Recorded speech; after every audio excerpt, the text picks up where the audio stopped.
अगर आपके गार्डन में लगे पौधे सूख रहे हैं या फिर इस तरह से सूख चुके हैं और आप उन्हें निकाल कर फेंकने वाले हैं, तो मैं आज आपको कुछ ऐसी होममेड फर्टिलाइज़र बताऊंगी जिसके इस्तेमाल से आपके सूख रहे या फिर सूख चुके पौधों में भी नई जान आ जाएगी।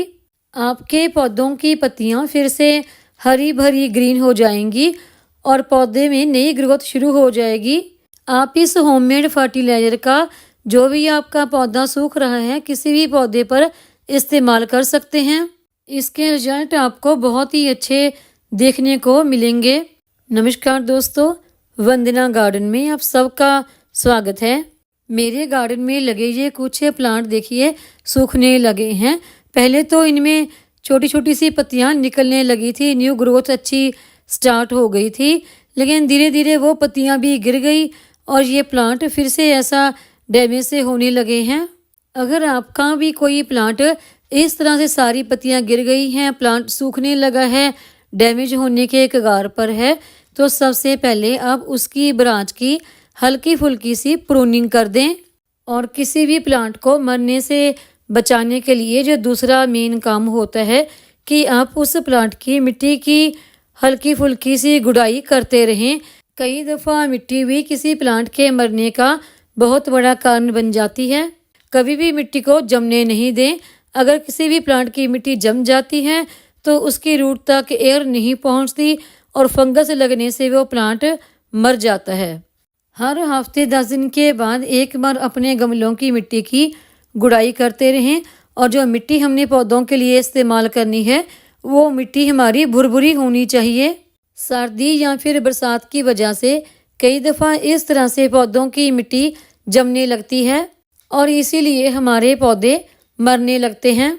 तो आज हम इन अपने पौधों के लिए खाद तैयार करेंगे और जो भी खाद हमने तैयार करनी है वो हम होममेड ही तैयार करेंगे। मैं अपने पौधों के लिए ज़्यादातर होममेड फर्टिलाइज़र का ही इस्तेमाल करती हूँ। इस खाद को तैयार करने के लिए हम 1 गिलास पानी में 1 चम्मच चाय पत्ती डाल देंगे। ये चम्मच मेरा बड़ा है, अगर आपका चम्मच छोटा है तो आप 2 चम्मच चाय पत्ती भी इस्तेमाल कर सकते हैं। और इसे अच्छी तरह से मिक्स करके कम से कम आप 1 से 2 दिन के लिए छोड़ दें। अगर आप इसे तुरंत इस्तेमाल करना चाहते हैं तो आप इसे बॉयल करके भी इस्तेमाल कर सकते हैं। इस पानी में ऊपर आपको कुछ ग्रीन पत्तियां नज़र आ रही होंगी। ये मेरी चाय पत्ती में तुलसी की पत्तियां मिक्स हैं, ये वो पत्तियां हैं। चाय की पत्ती के पानी को 2 दिन रखने के बाद देखिए इसका कलर काफ़ी डार्क हो गया है, ब्राउन सा। इसका चाय पत्ती का जो पूरा असर है वो इस पानी में आ गया है।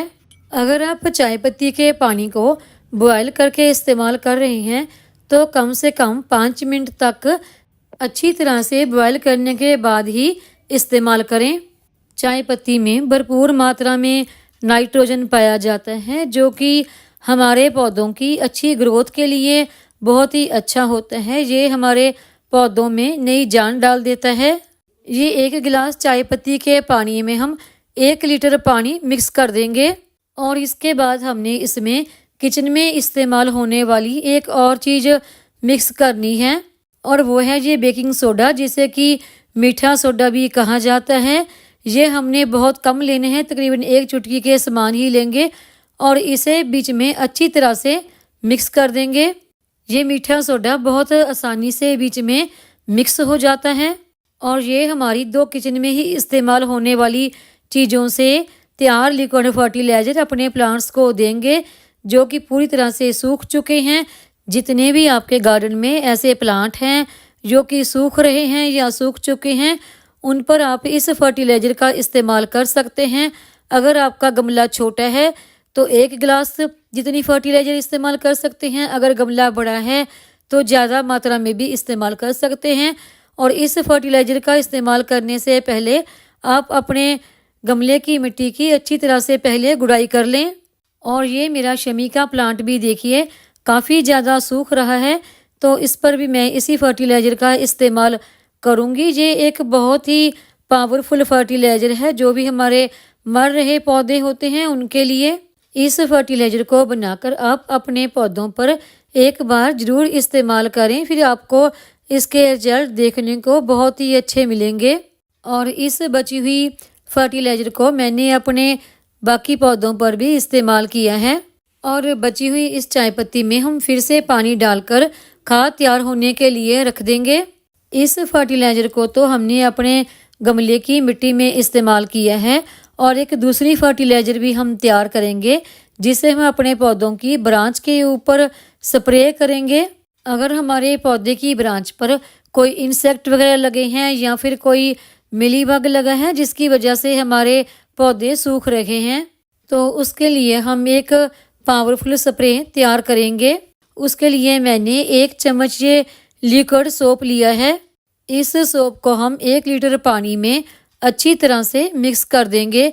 अगर आप पानी की मात्रा और सोप की मात्रा थोड़ा सा बढ़ाना चाहें तो बढ़ा भी सकते हैं। लिक्विड सोप पानी में बहुत जल्दी मिक्स हो जाता है, तो इसलिए मैंने ये लिया है। इसकी जगह पर अगर आप कोई भी साबुन जो आप घर में इस्तेमाल करते हैं, चाहे वो किसी भी ब्रांड का हो, वो ले सकते हैं। तो इस सोप को आप थोड़ी मात्रा में यानी 1 चम्मच के आसपास इस पानी में डालकर अच्छी तरह से उसे मिक्स कर लें। और जो दूसरी चीज़ आपको लेनी है वो है ये बेकिंग सोडा, जिसे कि मीठा सोडा कहा जाता है। ये मैंने 2 पिंच जितना लिया है और इसे हम इसी पानी में अच्छी तरह से मिक्स कर देंगे। इन दोनों ही चीज़ों का मिश्रण ये आपके पौधों पर किसी भी फंगस का अटैक हो, कीटों का अटैक हो, चींटियाँ लगी हो या मिलीबग लगा हो, सबके लिए बहुत ही असरदार होता है। अगर आपके पौधे की पत्तियाँ मुड़ रही हैं, जैसे कि हमारे मिर्च के और टमाटर के पौधे की पत्तियों को ये प्रॉब्लम हो जाती है, या फिर पौधे की पत्तियों को काटने वाला कीड़ा लगा हो, और जैसे हमारे गुड़हल के प्लांट की पत्तियों पर, कलियों पर भी मिलीबग बहुत ज़्यादा लगता है, तो उन सभी के लिए ये बहुत ही फ़ायदेमंद है।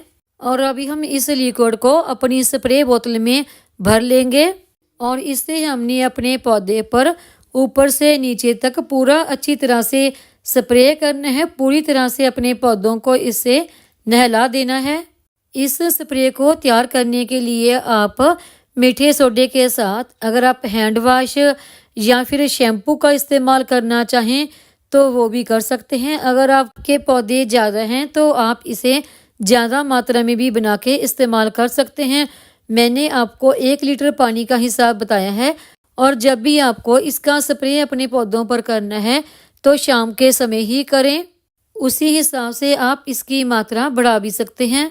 अगर आपके पौधों पर मिलीबग है, इंसेक्ट का अटैक हुआ है या फिर पौधे की पत्तियों पर कीड़े लगे हैं, तो आप हफ्ते में 1 बार इस स्प्रे का अपने पौधों पर इस्तेमाल कर सकते हैं। अगर आपके पौधों को कोई भी ऐसी प्रॉब्लम नहीं है, तब भी आप हर 15 से 20 दिन के बाद 1 बार तो इस स्प्रे का अपने पौधों पर इस्तेमाल ज़रूर ही करें, ताकि इसके रिजल्ट आपको बहुत ही अच्छे पौधों पर देखने को मिलेंगे। अगर आपके पौधे सूख रहे हैं या मर रहे हैं तो इन दोनों ही फर्टिलाइज़र का आप अपने पौधों पर इस्तेमाल करते हैं तो इसके रिजल्ट आपको बहुत ही अच्छे देखने को मिलेंगे। उम्मीद है आपको मेरी ये वीडियो पसंद आई होगी। वीडियो पसंद आई हो तो वीडियो को लाइक करें, सब्सक्राइब करें, शेयर करें, कमेंट करें, बेल आइकॉन को ज़रूर दबाएं ताकि मेरी आने वाली हर नई वीडियो का नोटिफिकेशन आपको मिलता रहे।